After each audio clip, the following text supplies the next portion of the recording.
as the question says, a rod of mass m and length l lying horizontally is free to rotate about a vertical axis through its center. A horizontal force of constant magnitude F acts on the rod at a distance of L by 4 from the center. The force is always perpendicular to the rod.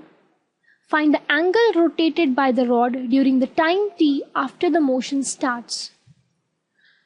Now, in this case, let this be the rod, this being the line through the center, right?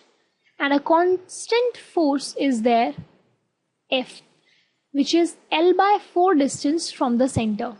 So we can easily say that the torque on this rod will be F into R, which is FL by 4, right?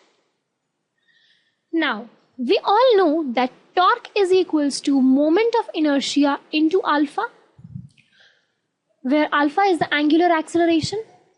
And also we know that I for a rod about the center of mass is ml square by 12.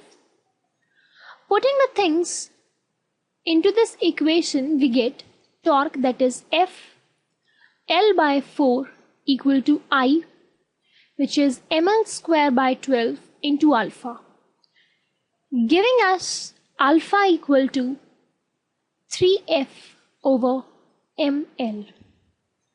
Now friends, why we did all this thing was because initially they wanted us to calculate the angle rotated.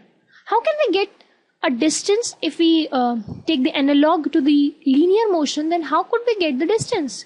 We could get it by any of the equations of motion, and for that we needed the time, which has been given as t over here. Moreover, we needed the acceleration and the initial velocity.